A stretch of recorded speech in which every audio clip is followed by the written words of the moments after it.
There they come.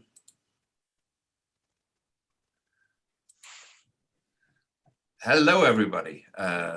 This is Ian Williams, the president of the Foreign Press Association in New York, and we're very pleased to have back with us Trita Parsi of the Quincy Institute for Responsible Statecraft, which sounds at times almost like it could be a sort of oxymoron, you know, the Institute for Infanticidal Childcare or something like that. But I'm sure it is much more than that, because we've seen that statecraft is very important.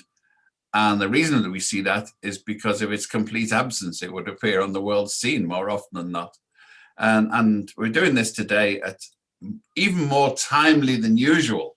If I could mention the events, even as we speak, bombs have been raining down on an Iraqi camp in Syria, allegedly from Iranian militias.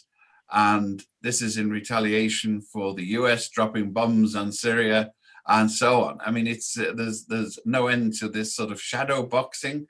And the problem is, of course, one of the punches is going to hit somebody very hard and they might well ricochet. And hence, we said in there, this is beginning to make Sarajevo 1914 seem like a safe haven. There are just too many loose factors wandering around here. Trita has always, he's no fan of the Iranian regime, but he looks at them objectively and does not look at it in terms of how it services other countries' foreign policy needs by getting them. Other stuff going on today, apart from that, of course, is whether or not the JCPOA, the Iranian nuclear deal, is going to be triggered. And there we seem to be after you, as each party is waiting to see who goes first, who takes the ticket to go on the ball floor. And hovering behind all of this are the intriguing pictures of the huge digs at the Dimona nuclear reactor, which I think we've both safely assumed just before this. Trita and I have made a definitive judgment that this is not an archaeological excavation going on at Dimona. We don't know what it is, but we definitely rule that one out. So on behalf of the Foreign Press Association, once again, Trita, we'd love to get you, pleased to get you here.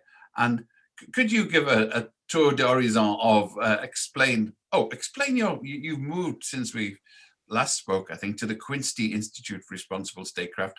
Tell us what it is and how it applies in this particular circumstance. Thank you so much. It's always a great pleasure to be with you. And thank you so much for having me again.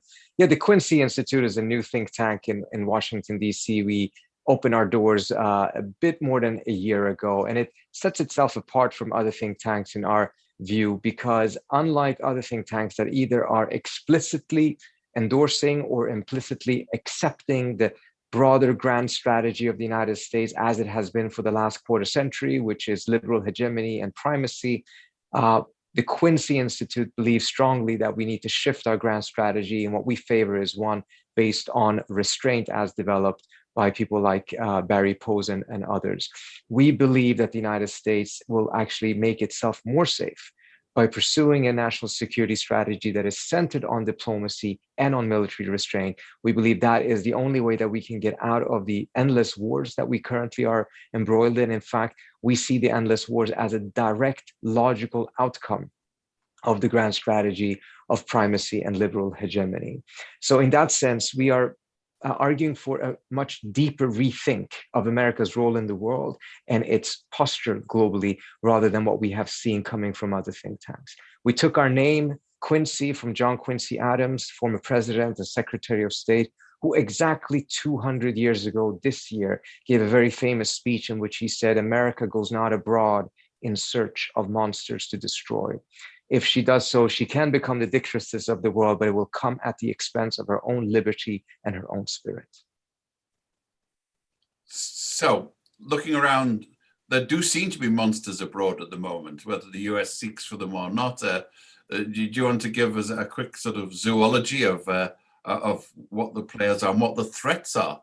Because it is a threat to world peace, isn't it? We've got within a few thousand miles radius of Tehran and Tel Aviv, we have lots of nuclear weapons and lots of potential nuclear weapons.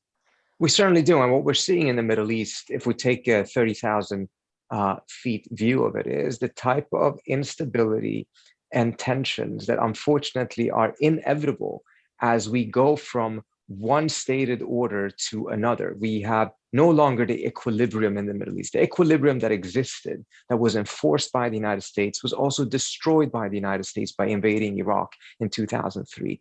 Ever since, we have seen ourselves in this essentially orderless Middle East. And the effort to be able to establish a new one is going to be tense. The process of ordering is inherently illiberal and violent, unfortunately.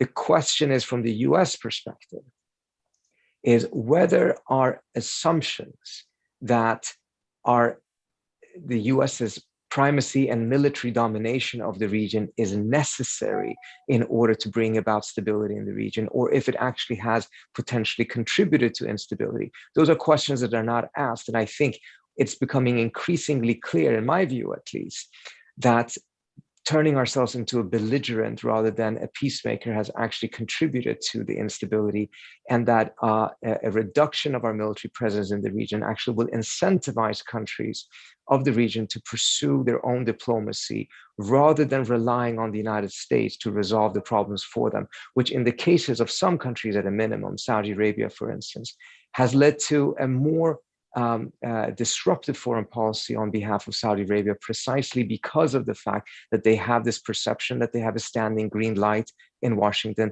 and that the United States will come out and bail them out every time they get themselves into trouble. Putting a stop to that in and of itself would be a very welcome measure that could help bring about stability in the region.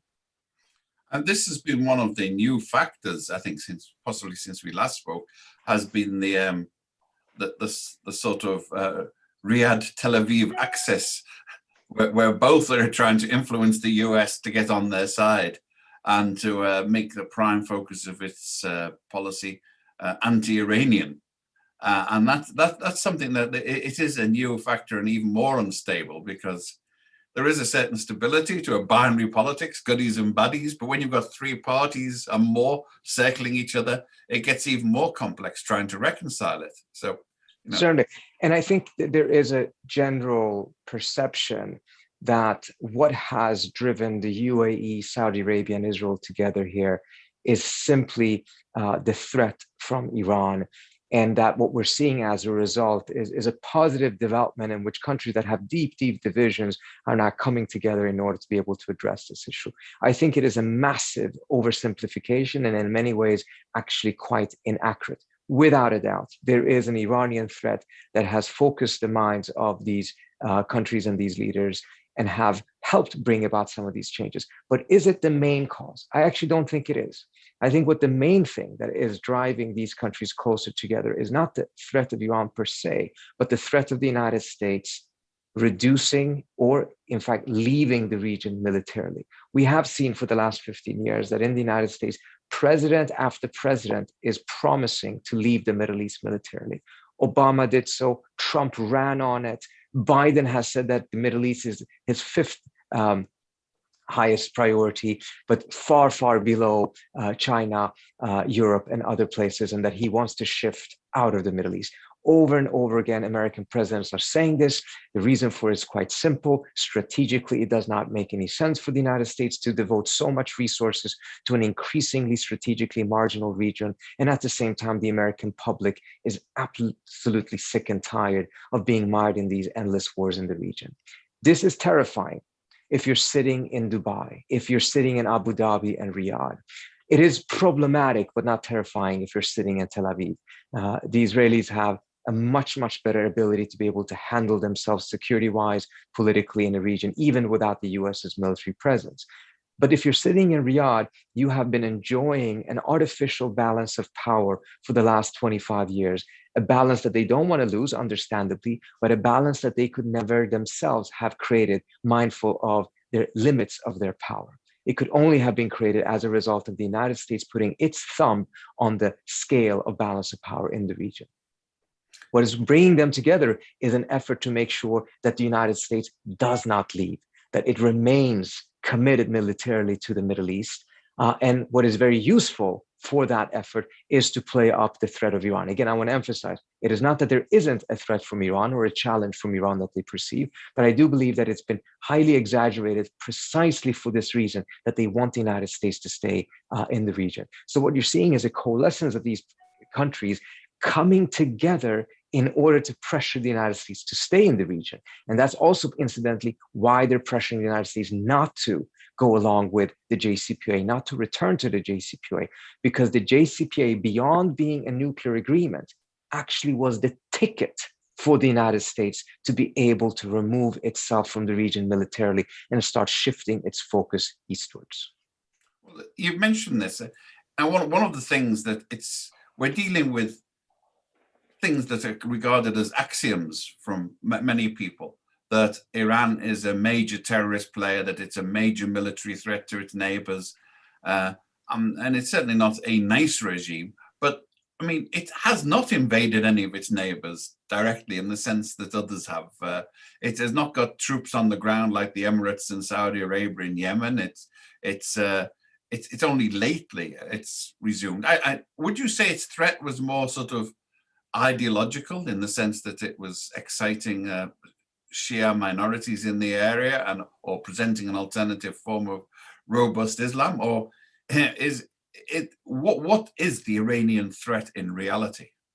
Let's first start off by just establishing that all of these different countries, due to various degrees, pose a challenge or a threat to each other. This is not a uniquely Iranian thing, even though that is where the focus has tended to be in the Western discourse. The Iranians are deeply threatened by the fact that the Saudis and the Emiratis are spending 8 times as much on weaponry as the Iranians are. The Iranians are deeply threatened by the fact that the Israelis are conducting assassinations inside their country.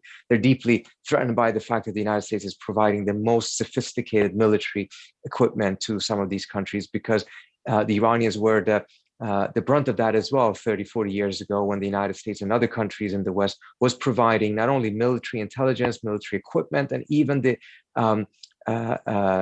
ingredients and portions that Saddam used to create chemical weapons against Iranian civilians. So the threat goes both ways. But there is definitely also a challenge and a threat that these countries face from Iran. It is not necessarily an invasion, and you're quite correct. Iran has not invaded a country for quite some time. But Iran is interfering extensively in the internal affairs of other countries. And it is doing so in a way that is not necessarily different from other countries, because the UAE has all of its own proxies. The Saudis have its proxies in Syria. The UAE has plenty of them in Libya. The Turks have their own. They're all playing, unfortunately, the same game. The Iranians, however, perhaps have been playing it a little bit more efficiently.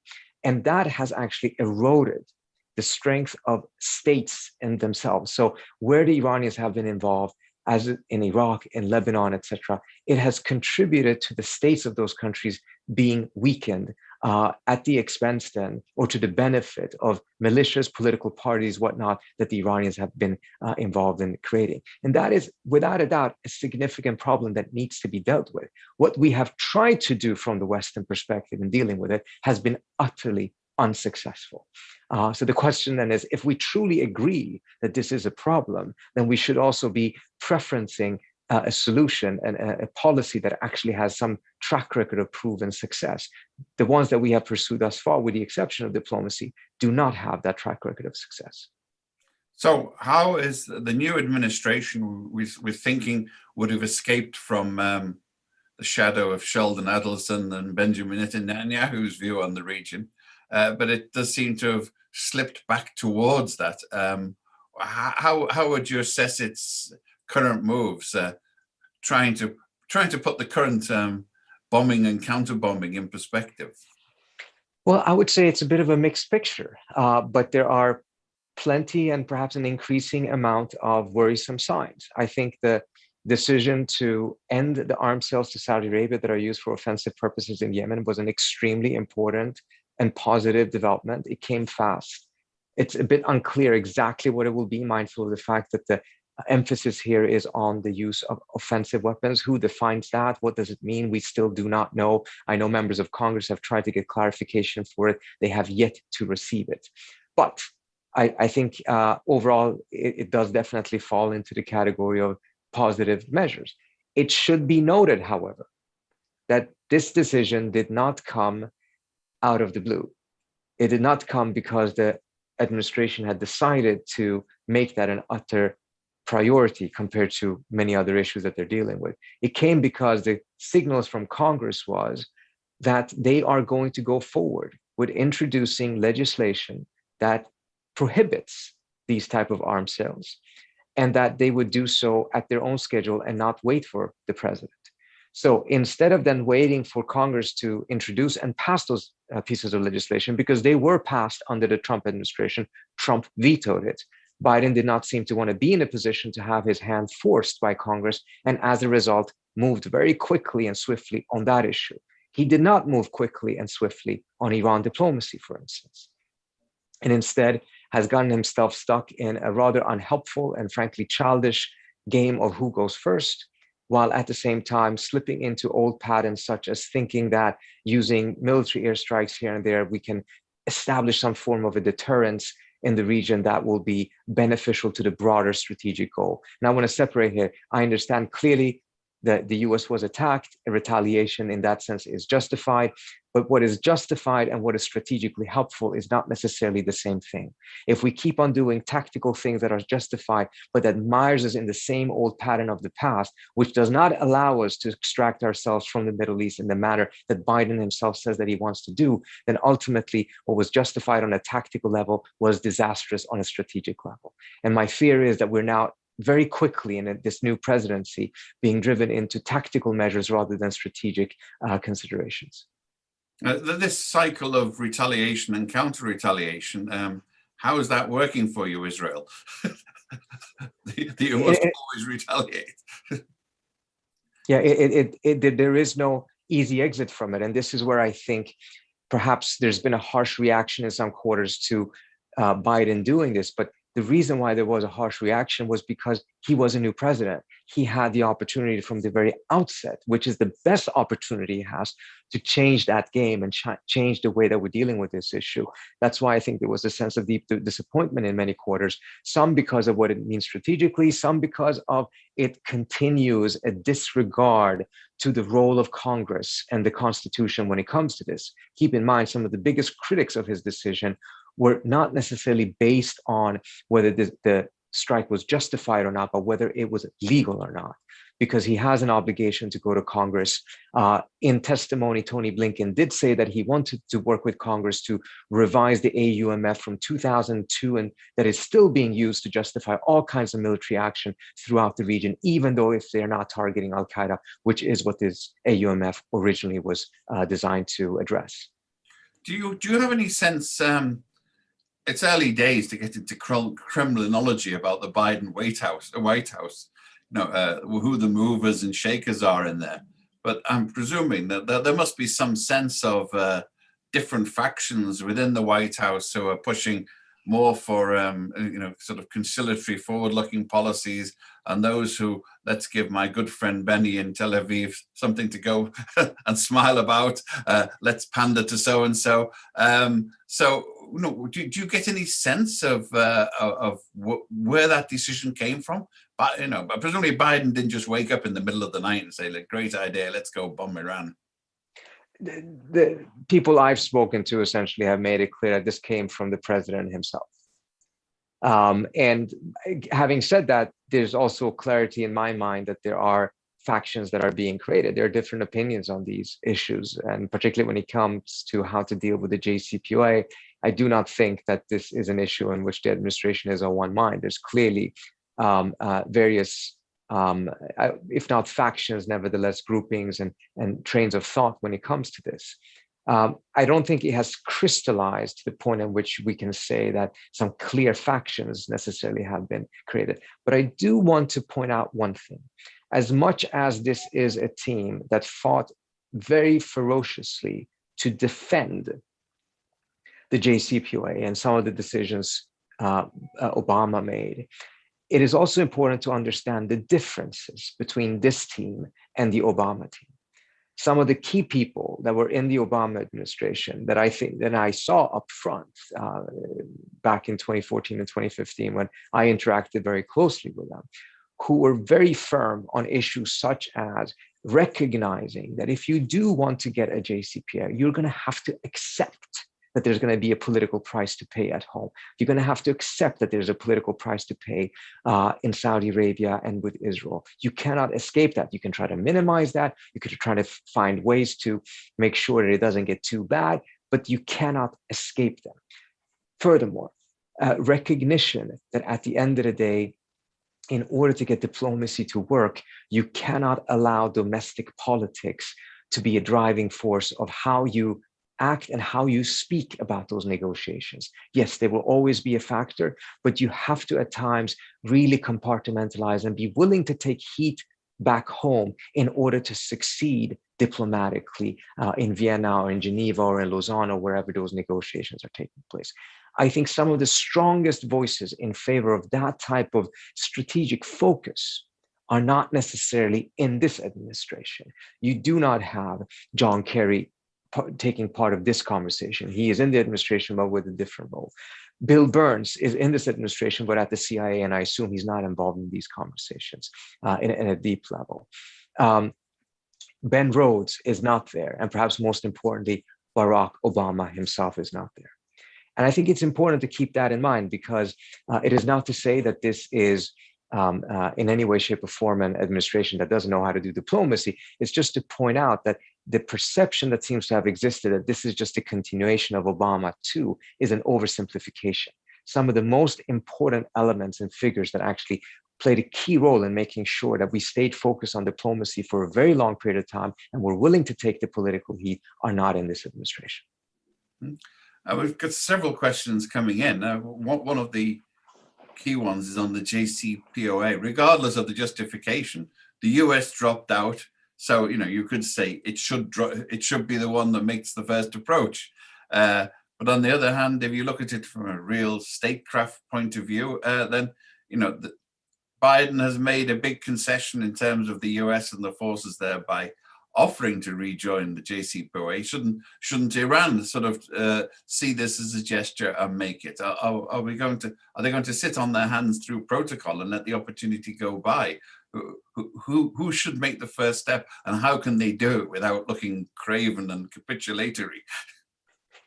I don't quite understand the premise of that question. For the United States to rejoin a deal that it itself negotiated, for it to rejoin a deal that these officials in the Biden administration have said were of strategic imperative to US national interest, is not a concession to the Iranians. It's a concession to what they themselves have said is the right thing to do for US national security. So the idea that just being able to say, well, we're willing to go back in is a concession to Iran, frankly, I find nonsensical. None of the major steps that were done in the JCPOA were done because the Iranians liked it or was a concession to Iran. The US pursued this because there's a light clearly in the US's national interest to make sure that the Iranians do not have a pathway to a nuclear weapon, and to make sure that there was a war avoided. And at a deeper level, even though the Obama administration didn't seem to like to talk about it too much, because it was necessary in order to be able to do a pivot away from the Middle East, an area that the Obama administration itself defined and the Biden administration has reiterated is increasingly strategically marginal to the United States. So if I could just add one more thing. If this is in our national interest, the idea that we're going to get stuck on it, on something based on who goes first, is really quite astonishing. We should do everything we can to get back in. Now, there are obstacles, and the Iranians are going to have to give things and make concessions of their own to make it work. But wasting all of these weeks in order to have that type of a public fight ultimately undermines the type of confidence and the type of atmospherics for diplomacy that is necessary in order to achieve the longer term objective. So let me pose this counter question. If we think this is difficult, then what did we think negotiations with Iran over missiles are going to be? What I'm worried about here is that I'm not seeing the type of political will and decisiveness to get this to a completion that is necessary in order to get it to a completion, and it is necessary in order to get it to be successful. To see this type of hesitation at this early stage does not give you confidence of where this can lead to We need to see much stronger confidence from both sides at this early stage. So instead of focusing on if this is a gift to Iran or not, our focus should be what's in the US's national interest. Well, one of the points here is that it's two sides, as you say. But for example, there was often quite a lot of distance between the Obama standpoint and the Europeans. Sometimes the Europeans were more skeptical about the JCPOA. We often forget, or some of the Europeans were. And it was a joint agreement between all of these parties. Do you think that there is a divergence or convergence between the Biden administration and the former US partners in the JCPOA?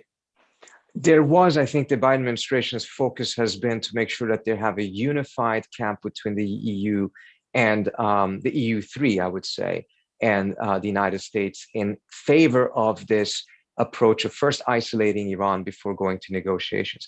The real divergence that is taking place is within the EU.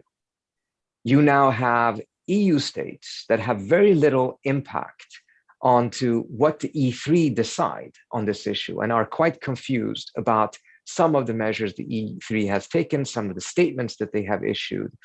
And yet the United Kingdom is part of the E3, even though it's no longer part of the EU. You have a significant division between the EEAS as well as the E3, and you can see that clearly from some of the messaging there. For instance, not just the EEAS, but other member states, not at all particularly convinced that the measure that the French and the British are pushing for in the IAEA board right now to censor Iran for its reduction of its obligations to the JCPOA and to the IAEA and the NPT is a particularly wise move, because this is coming right days after Grossi went to Tehran and worked out a compromise. So the Iranians essentially took a political domestic hit at home for agreeing to this compromise. Grossi was quite praising of the compromise because at the end of the day, he had helped avert a major crisis. And then the Europeans or the E3 are pushing for a censor language resolution in the IAEA board. However, again, justify that can be on a tactical basis. What does it do strategically? Because it now risks collapsing everything that Grossi had worked to work out with the Iranians. So I think what I'm quite curious about is to what extent the E3 constellation will continue to be able to be a part of this, mindful of the fact that the UK is out of the EU and the division, the gap between some of the EU states and the E3 is starting to become increasingly clear. Of course, it's not just the European Union. I think there's been a pause on the so-called Abraham peace accords. Do you think, I've had several questions, Alison Bullock and Jim Dingham, basically, are these agreements helpful? Are they going to last? Or were they just transitory attempts for domestic political advantage on the part of the Trump administration? Well, the question is helpful to what? Is it helpful for there to be stronger coordination between the Saudis and the Emiratis and the Israelis, which are the main actors here, in terms of making sure that the United States is a little bit more boxed in when it comes to its maneuverability in the region, making sure that the US is going to have an increasingly difficult time making decisions that these three allies are not in line with? Yes, in that sense, vis-a-vis the United States, it's going to be helpful to them because they're joining forces to reduce the US's maneuverability there. Is it going to be helpful to achieve peace? Well, there was never a war between the UAE and Israel. And the Israeli-UAE intelligence collaboration goes back more than a decade, and it's been there quite clearly. It's never been formally accepted in a manner that the Abrams Accord is doing now, but it's always been there, or it's been there for quite some time now, more than 15 years. So, and is it going to bring about peace between the Israelis and the Palestinians? I see absolutely no sign whatsoever as to why it would do so. Rather, this is getting more buy-in for a permanent occupation of the Palestinians, which have a very hard time seeing how that ultimately is going to be to the benefit of any of these states. So in that sense, I don't think it is helpful for some of those other objectives, but for the objective of making sure that these three countries have a united front vis-a-vis some of the decisions that the US has sought to make, then yes, from that limited perspective, it's helpful to them. I've got quite a complex question here. I'm going to have to try and summarize it from Roger Kaplan. from the point of view of military capability, is it feasible to stop Iran indefinitely from getting nuclear weapons? Looking at the alliances, from a diplomatic perspective, what would be the roles for Turkey and Russia? Because we see Turkey and Russia sort of facing both ways here. We've already mentioned the EU. Turkey is sort of, Turkey's its own player. It doesn't. It hasn't been a team player for some time now in the region. To what extent is Iran working with Turkey? So let me take that first part of the question. Yes, absolutely. I think it is quite possible to make sure that the Iranians do not get a nuclear weapon. In fact, if we take a look at the track record of the NPT itself, we're not just talking about a JCPOA, we're just the NPT, it is quite remarkable at the end of the day that we have so few nuclear weapon states. But is that solely because of blocking their pathways? No, that's only half the story. Now, it's important to be able to make sure that those pathways are blocked. And if you take a look at what the JCPOA achieved, the combination of restrictions on their program that limited their ability to have material on their own soil, and some of that technology, combined with transparency measures, which made sure that if they were to move towards a nuclear weapon, they would be caught almost instantly, or at least within 24 hours to a week, because of instruments and cameras that the IAEA had inside the nuclear program. If you take the combination of those two things, the JCPOA ensured that the material that the Iranians could have on their own soil would mean that they would never have enough material to be able to build a nuclear weapon. In fact, the breakout capability for Iran, meaning from the point of making a decision to get a nuclear weapon to having the material for a nuclear weapon, would be 1 year. But the transparency measures, which are permanent, they're not limited, would mean that Iran would get caught within 24 hours to a week if it tried. So they would need to be able to evade getting caught for a full year, but the mechanisms are such that they will get caught within a week at worst. That made it next to impossible, or as close to impossible as we could get, to making sure that they wouldn't have a pathway to a nuclear weapon. The other aspect of it then is not whether they have the supply side of that, but to also then to make sure that they don't have the demand side, meaning you will be even more effective, even more effective sorry, let me just fix my color here. You will be even more effective in making sure that they don't go nuclear if you can change their incentives and making sure that they actually don't want to go nuclear, meaning that they don't face a threat that would make them want to have that type of a deterrence. The Iranian nuclear program has actually existed for more than 50 years. It was started during the time of the Shah. The Shah was convinced by the United States that he needed to have a nuclear program and that he needed to buy his reactors from Westinghouse and other American producers. But the Shah himself, at the same time, pursued a program that put him on the verge of having the capability of building nuclear weapons. I spoke to the number 2 person in the Iranian atomic energy person at the time, who had confronted the Shah, saying that some of the things that you're asking us to buy, we really do not need because they are of no civilian use. And the Shah's answer was, I want to have the capability to be able to go full out if I end up in a situation in the region in which we will need a nuclear deterrent.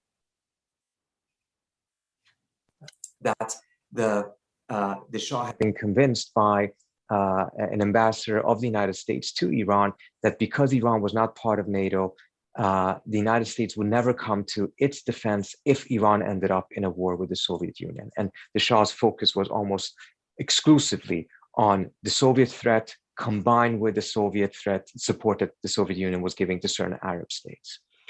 So the idea of being on the verge has been there for quite some time for the Iranians. The JCPOA even takes that away from them. But more importantly, Iran has been going along with this nuclear program for 50 plus years. The Pakistanis went from 0 to a nuclear weapon in 9.5 years. Why is it that the Iranians have not gone for a nuclear weapon in 50 years, whereas the Pakistanis did so quickly? Is it because their engineers are not as good? Well, that is not giving a satisfactory answer. The answer actually lies in, does it make strategic sense for them to do so or not? Iran is a major power in the region. Conventionally, it dwarfs most of its neighbors. It has a population of 85 plus. It has a landmass that is massive, strategic position. If Iran were to go nuclear, it would risk sparking a nuclear arms race in the region that could cause much smaller states, such as Bahrain, for instance, to either build or buy a nuclear weapon. And then suddenly, Iran and Bahrain, tiny Bahrain, that is not even a 50th of Iran's landmass or population, would be at strategic parity with Iran. This would be a strategic disaster for the Iranians. So they have clear inhibitions as to why not to go in that direction. We should focus as a part of a broader strategy of making those inhibitions even stronger. And the JCPOA, if it had been built upon rather than sabotaged by the United States under Trump, would have given us the pathway of being able to change not just Iran, but many other actors' strategic calculations and defense calculations in the region. That is the ultimate way that we could have prevented not only a nuclear bomb in Iran, but elsewhere, but also hopefully a stronger commitment and pathway towards a broader peace in the region. You've just reminded me, in fact, 10 years ago or more, the International the Court of Justice was asked to rule on the legality of using nuclear weapons. And it came out with a convoluted judgment that said that the use of nuclear weapons was always illegal, except in the case of an existential threat to a state. And that's precisely the set of circumstances you were going there, and the fact that Iran doesn't have such an existential threat. I think anyone that invades Iran is not going to do very well, short of massive internal disruption in the state. So, in fact, if I could add one thing to what you just said, a country like Iran with its landmass doesn't have a strategic benefit for it unless an existential threat emerges. And incidentally, the only plausible one right now is a US threat to Iran. Israel has a very different calculation. It's a much smaller state, doesn't have the strategic depth. So it going in that direction is quite different from the Iranians. And there's a reason why the two most populous states in the region, Iran and Egypt, in 1974, jointly introduced a resolution at the UN calling for a WMD-free zone in the Middle East. They're the ones that have the most to lose by the nuclearization of the region. Yeah, because it gives the small boys on the block sort of equal status exactly on how to get in there. But incidentally, the Israelis know this very well, because it was an Israeli general who told me that, India was 10 times the size of Pakistan until it tested the bomb. Then they were equals. That's a very graphic image, and quite right as well. I mean, I've read an article very recently where somebody pointed out that, in fact, the Dimona nuclear reactor in the Negev desert is a sort of a time bomb waiting to detonate, since it gives a tempting target for all of its enemies to sort of do nuclear weapons by proxy on Israel. All they have to do is to get the one in, and they can create a radiological desert. But more to the point on this, the Ayatollah, several Ayatollahs, I believe, had issued fatwas on the ethical point, saying that the possession of nuclear weapons was immoral and un-Islamic. I mean, to what extent is that a real factor, and to what extent is it, is this sort of camouflage and persiflage for the world public opinion? No, it is an extremely insufficient factor. Such a religious decree, whether it's coming from an Ayatollah, from a Pope, or from anyone else, can by no means constitute the type of guarantee that other states need, desire, and require to make sure that they can feel safe and that they feel that they have enough of a guarantee that this is not going to materialize. However, it can be used in a manner that is helpful, which is exactly what also happened during the JCPOA, perhaps not very explicitly. But if the Iranians are actually saying that they don't want a nuclear weapon, well, it lends then to the argument. If the Iranians say they don't want a nuclear weapon and they say there's a religious fatwa against a nuclear weapon, great. Now, since you don't want it, it shouldn't be a problem for us to then be able to put together various mechanisms that on the one hand prevents you from getting it because you don't want it, and on the other hand provides the outside world with the confidence that you will not be able to go in that direction were you to change your mind. And that is very much part of the basis of the negotiations. If the Iranians from the outset had said that they wanted a nuclear weapon, or in the case of North Korea, they already have it, you would have had a much, much more difficult negotiation. And there's not necessarily a mystery as to why we don't have as much progress on the North Korean front. Oh, well, actually, Ban Ki-moon in an interview this week says that, and he's made a career out of Korea, if you might say, says that one of the reasons that Kim Jong-un dropped out was because he saw the Americans break their word on the JCPOA. So he realized that he was dealing with a country of little faith whose word didn't carry weight. And at the very best, its promises lasted until the next election. And on that point, let me say, mindful of the previous question, thinking that, just the US saying that it wants to go back in is some sort of a concession. It's not just the Iranians that are going to have a question mark as to whether a deal with the Biden administration is worth the paper it's written on, mindful of the US breaking not just its word on the JCPOA, on Paris, and a whole set of other issues. And we've also seen that Trump has not reversed many of Trump's decisions on ICC, for instance. But it's also a question mark in the minds of Europeans, of Asian countries, Russia, and it's in the question mark in the minds of companies. So even if a new JCPOA or the existing one is returned, how long will it take for European and other companies to feel enough comfort that, yes, this will not be reversed by the United States, and as a result, they will re-enter the Iranian market? They got burnt badly going into the Iranian market and then being sanctioned by the Trump administration. This was extremely costly for them. So you may even have a JCPOA that politically is resolved, but economically does not deliver what the politicians had promised that it would deliver for the Iranians. And that's going to create another mess. But add on to that, we just had CPAC taking place. And at CPAC, Trump, despite being impeached twice, despite all of his legal troubles, proved that he is still the deciding factor in the GOP. And what will that then signal the Iranians? That they will go and strike another JCPOA with the United States, this time with Biden, but then 4 years from now, if Trump or another Republican returns, that agreement will once again be torn apart. These are real question marks, and they undermine and weaken the US's negotiating position, because the US needs to do much, much more to guarantee that it will actually stick to the deal, because at the end of the day, it was the US that got out of the deal, not the Iranians. And under those circumstances, to then come with the attitude that, well, just because the US wants to have a deal, it has given sufficient of a concession, is really not only not going to fly, it's going to further erode that there is any seriousness on the US side. That's been a perennial point. I mean, I have to say that the Clinton administration and the Trump administration were both equally insouciant of other people's feelings on these matters.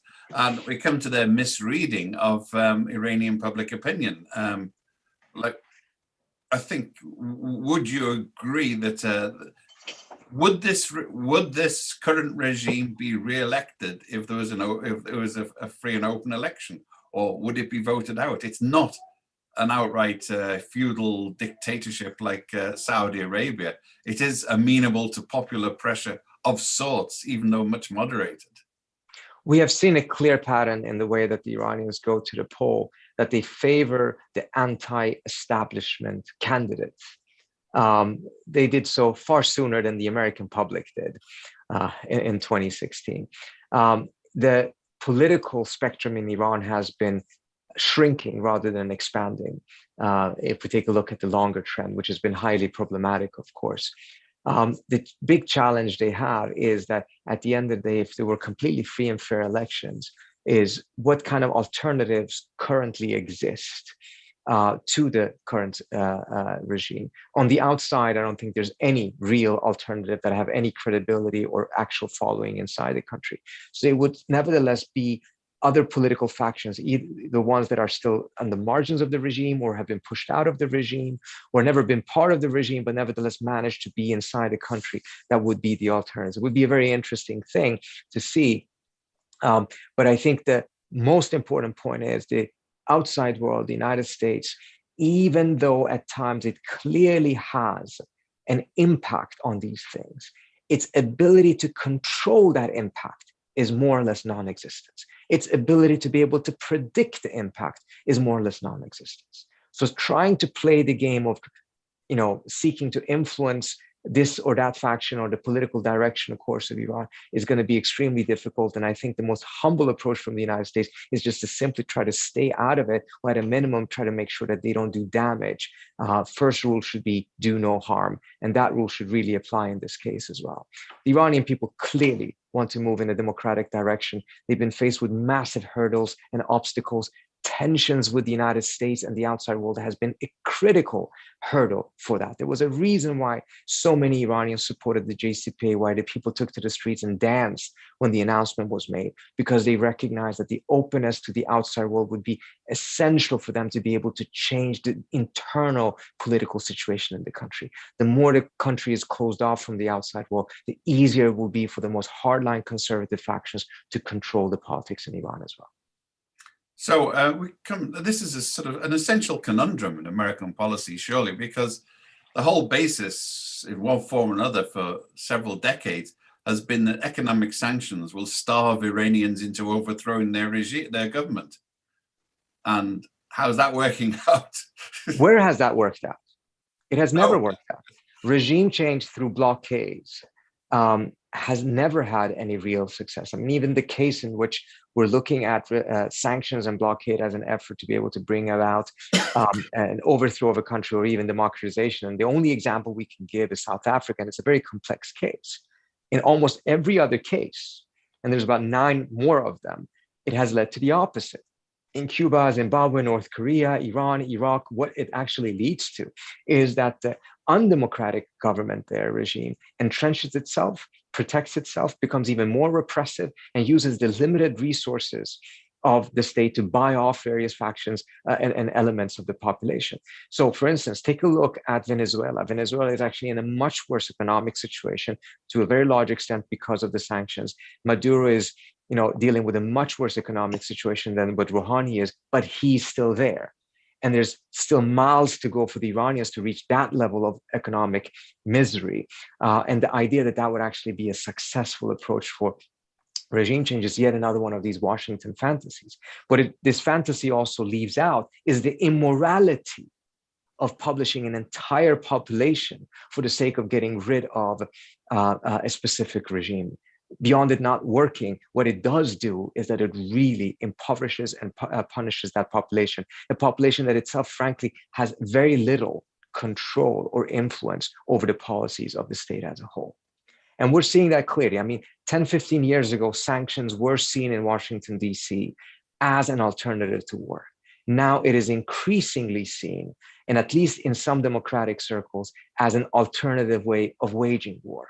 And we have seen legislation being introduced that is trying to limit and structure the way that Congress imposes sanctions and require regular reports on what the impact is on the population, what the humanitarian impact of such measures are. Such things have never existed before. One thing I would like to see is that whenever the United States imposes sanctions, beyond the fact that those sanctions need to have sunset clauses, they cannot just be permanent and then you have to muster the political will to undo them. You actually have to regularly muster the political will to renew them.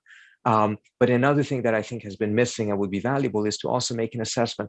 What is the impact of economic sanctions on the US economy? This has frankly almost never been done. We conducted a study in 2014 and 2016 in which we studied the impact of sanctions on Iran, on the US economy. And the impact was roughly $274 billion over the course of 15 years. It's not a massive amount, but nor is it an insignificant amount of money in any way, shape, or form. But what was most stunning to me was that when we sent this to the administration at the time, which was the Obama administration, they found it stunning as well. And I thought that that was because it differed from their numbers. But the reason why they found it stunning was because they had never done a study to see what the impact of economic sanctions would be on the US economy itself. So they were stunned to find out that there actually was much of a cost. Apart from pistachio farmers in California, it's very, the economic sanctions, you'd have thought that Iraq would have solved that one. But it comes down to the crucial point from the then Secretary of State, who said, it's a price we think is worth paying. when asked about the death rate in Iraqi children. And the point about sanctions is, like a lot of American foreign policy, it's designed for consumption by domestic lobbies rather than for effect on overseas events overseas. And it was easy to sell. It was easy to sell when it was cast as an alternative to war. Now, when the humanitarian impact is much more clearly seen because of social media and other things, it's much harder to ignore or hide.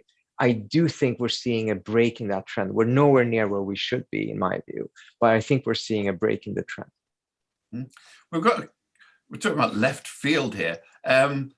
It's way at the fringe of this area, but Pedro Pinto-Leita said, can you comment on the absurd statement of Trump?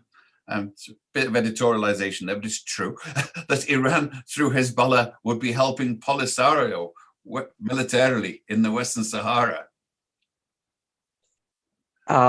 He said that, I assume, when trying to justify giving Western Sahara to Morocco in order to get the Moroccans to recognize Israel. What I think was quite fascinating was that even prior to that, we saw that the Moroccans were starting to adopt a very strong anti-Iran rhetoric in Washington and talking about Hezbollah being present there as a way of catching the Trump administration's attention. Because if you wanted to catch the Trump administration's attention, all you needed to say was, well, Iran is showing up here or there. There was such an obsession with Iran. It was the guiding, not just the organizing principle of America's Middle East policy, but it appears to have been an organizing principle of foreign policy as a whole. So I would not be surprised that that argument did not come from Trump himself. It may actually have come from the Moroccans at an earlier stage in which they were trying to get the United States to be more supportive of the Moroccan position vis-a-vis Polisario and other problems that they were facing in Western Sahara. Well, this really comes back to the big question. I mean, apart from, you think of the embassy, the embassy, but the Israelis bombed the USS Liberty. Other people have taken American embassies. There's been big hits on American bases in other places. Can you summarize why it is that Washington, a certain faction of Washington, is so obsessed with Iran, far in excess of any rational military or economic threat that Iran may perform? I think it's an excellent and very, very important question, because you're quite right. When you take a look at it on the broader scheme of things, of the challenges that the US faces, the transgressions that have been committed against the United States, it's difficult to understand why this one has taken this very unique position. I don't think there's an easy answer. I think there's several factors that go into it. So for instance, the hostage crisis was a very traumatizing experience for the United States. The degree of humiliation was clearly beyond what it has experienced in many other places. But at the same time, this is not a country known for its ability to remember a lot of things. So the fact that that one is remembered so clearly and vividly, I think, is not explained just by the degree of its sense of humiliation. I think it's also because it is kept alive by those very same interests that want to keep this enmity alive. And that's where I think that the biggest chunk of the answer is. There are strong interests in the United States, in Iran, but perhaps most importantly, in the region as a whole, who benefit from a US-Iran enmity. It creates all kinds of geopolitical realities for them that are quite beneficial. And I go back to what I said earlier on. As long as the US-Iran enmity is kept alive, the US will keep a lot of forces in the Middle East. That will impact the balanced power of the region. It will ensure that the more natural balance in the region, in which clearly Iran will be a major power, is prevented. And if you are sitting in some of those countries that have benefited from this, whether that is Riyadh or Abu Dhabi or Tel Aviv, then you will try to make sure that you prevent any measure that would lead to a reconciliation between the United States and Iran. I remember interviewing Colin Kahl, who is now going to be Deputy Assistant Secretary of Defense, who was an advisor to Biden during the JCPOA. And he pointed to me that when the Saudis came and complained about the JCPOA, they never had an argument as to whether the US was being too lenient when it came to the number of centrifuges the Iranians could keep, or whether there should be a stricter measure on the number of kilograms of LEU that the Iranians should be able to keep on their own soil. All the arguments were simply, how can you make a deal with that country? Fundamentally different to thinking that this is about the nuclear issue. Any deal, regardless of the numbers of centrifuges, etc., would have been objected on the grounds from which the Saudis looked at this. They looked at as an effort by the United States to no longer be that balancer in their favor in the Persian Gulf. And this is part of the reason why King Abdullah felt so insulted when Obama told him in a private meeting, the United States is seeking to resolve its tensions with Iran, and it advises the Saudis to do the same, and then find a way to share the region. This was an insult to the Saudi king because the perception, the expectation was that no, the United States is permanently going to shift the balance of power in the region in favor of Saudi Arabia. And how dare you try to escape that duty and responsibility and obligation? Well, speaking as a journalist, of course, I'd much prefer centrifuges to meat grinders. I think there should be limits on Saudi Arabian output of meat grinders and how many they have in action at any time. But apart from that evil and cynical point of view, I've got to thank you, Trita. I think this has been a very, we asked for a tour d'horizon. We went a bit beyond the horizon, I think. We went into the dips on the other side of the horizon. And I really welcome your sort of objective and open discourse on it. Thank you so much. Williams, president of the Foreign Press Association. I keep giving this other organization credit. The Foreign Press Association of the United States. We've been with Trita Parsi from the Quincy Institute. And next week, speaking of journalists, next Tuesday, I think it's at 10 o'clock, but watch this space. We have Elliot Higgins from Bellingcat, the man who tracked down the murderers of Navalny, the Russian dissident, and who has continually debunked a lot of these people. You know, he's debunked the debunkers about the white helmets in Syria. He's consistently used the internet to show the pretensions of people and to really expose fake news in a big way. So I'm really looking forward to Elliot Higgins, and we can ask him about the manufactured news about Iran while we're at the treat. Make sure you look it. But thank you very much again. Thank you so much. My pleasure. Thank you. Next Tuesday, 10 o'clock, Elliot Higgins, Bellingcat. And next time we see you, Trita, when the bombs start flying, we'll call you back. Thank you. Hopefully not. Inshallah. Thank you.